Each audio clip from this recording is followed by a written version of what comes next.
Hello मित्रों।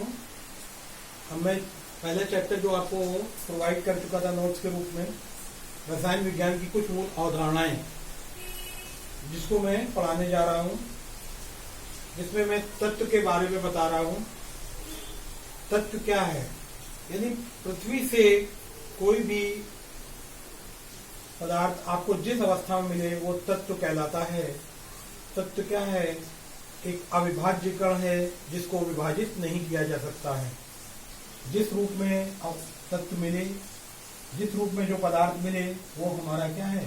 तत्व कहलाता है, जो एक अविभाज्य कण है। जैसे एग्जाम्पल के रूप में चांदी, तांबा, लोहा, जिंक एक्सेट्रा।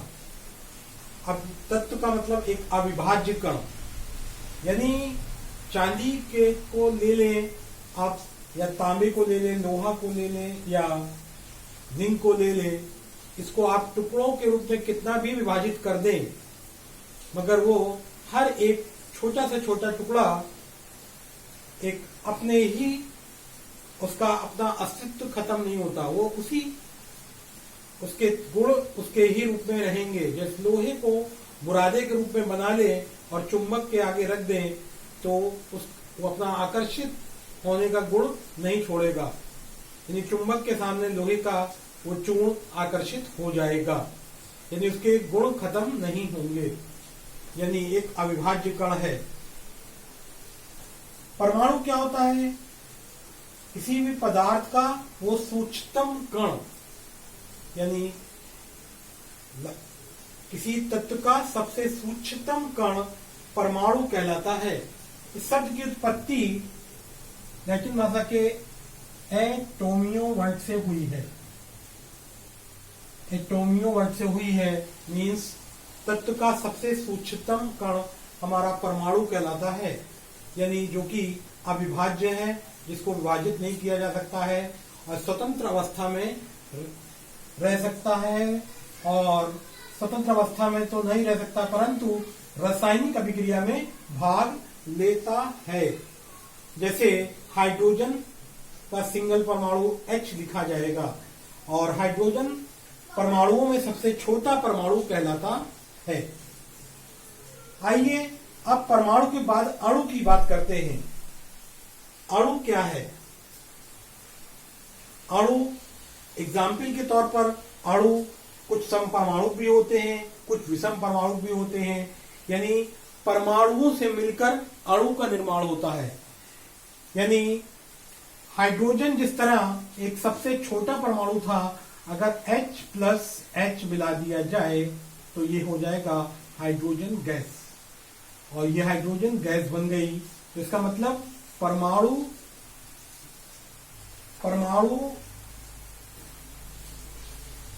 और प्लस परमाणु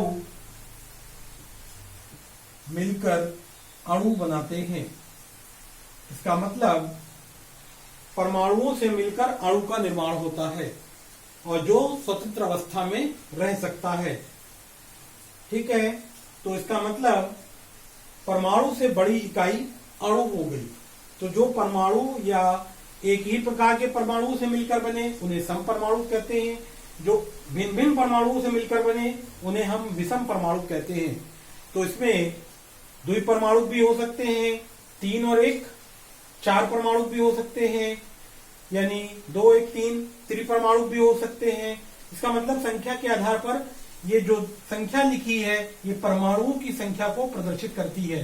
यानी O2 यानी 2 ऑक्सीजन के परमाणु है, ये हमेशा संख्या लटकाकर लिखी जाती है, तो ये परमाणु की संख्या को प्रदर्शित करती है। तो नाइट्रोजन के 2 परमाणु हैं, हाइड्रोजन के 2 परमाणु हैं। जहां नाइट्रोजन 1 परमाणु है तो हाइड्रोजन के 3 परमाणु है।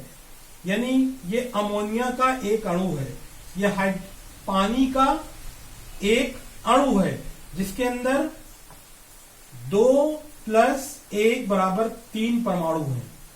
इसमें 1 प्लस 3 बराबर 4 परमाणु है। तो ये चतुर परमाणु है, ये त्रिक परमाणु है, द्विपरमाणु है। इसका मतलब परमाणुओं की संख्या के आधार पर इसे द्विपरमाणु, त्रिपरमाणु, चतुर परमाणु कहते हैं।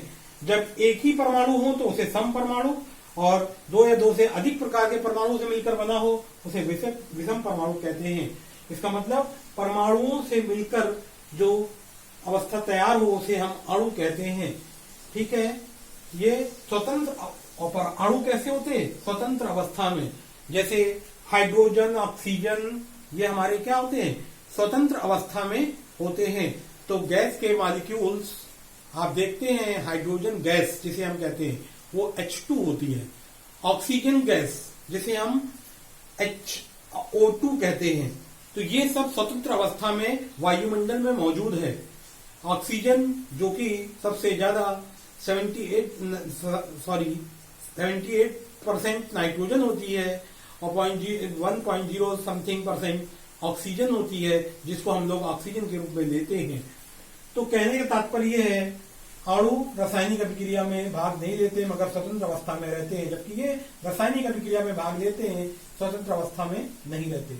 द्रव एवं उसकी कड़ी प्रकृति। द्रव वे पदार्थ जो स्थान घेरते हैं, जिनमें भार होता है, उन्हें हम द्रव कहते हैं। द्रव एक अविनाशी है, ना तो इसे उत्पन्न किया जा सकता है ना नष्ट किया जा सकता है। यानी एक कह सकते हैं एटॉमियों से अविभाज्य, यानी अविभाजित कण है, जिसको विभाजित नहीं किया जा सकता है। कहने का तात्पर्य है इसकी कणी प्रकृति के बारे में वैज्ञानिकों की अपनी अलग अलग राय है। बाद में इसकी रिसर्च और खोजों के आधार पर इसको कण पर आधारित बताया कि द्रव छोटे छोटे कणों से मिलकर बना है। और द्रव मीन्स हम ठोस, द्रव, गैस की बात कर रहे हैं। ठोस, द्रव, गैस। द्रव यानी पदार्थ, यानी जो स्थान घेरे, जिनमें भार हो, ठीक है, वो हमारा द्रव्य कहलाता है। तो ठोस भी स्थान घेरता है, इसमें भार होता है।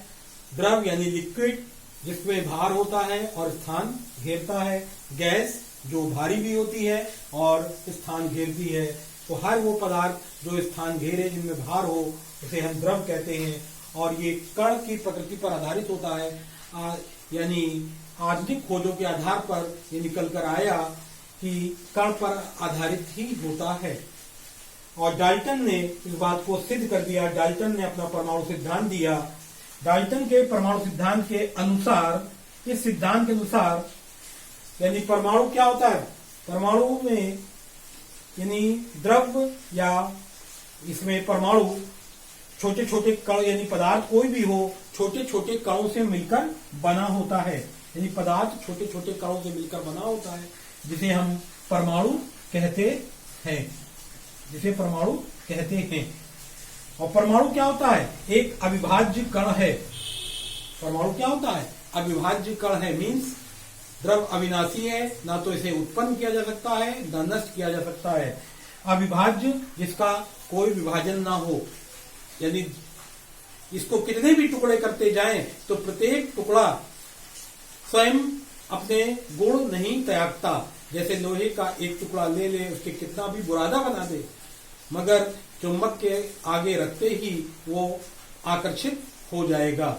इसका मतलब उसके गुण नष्ट नहीं होते। और परमाणु रासायनिक अभिक्रियाओं में भाग लेते हैं। रासायनिक अभिक्रियाओं में भाग लेते हैं। एक ही तत्व के परमाणुओं के भौतिक एवं रासायनिक गुण समान होते हैं। अभी हम लोहे के ही परमाणु की बात कर रहे थे, लोहे के परमाणु की बात कर रहे थे। ऐसे हम किसी भी परमाणु की बात करें, चाहे तांबे का हो, लोहे का हो, जिंक का हो, तो अगर लोहे के परमाणु की बात कर रहे हैं, जो आपको समझ में आ रही है कि लोहे के कितना भी टुकड़े कर दें तो लोहे का चुंबकन गुण खत्म नहीं होगा। तो इसका मतलब एक ही तत्व के परमाणु हैं तो एक ही तरह बिहेव करते हैं। तो उसके चाहे भौतिक गुण हो या रासायनिक गुण हो तो एक ही समान होते हैं।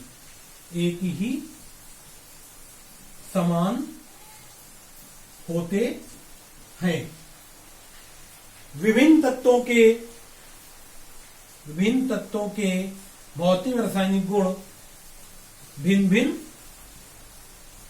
भिन्न होते हैं।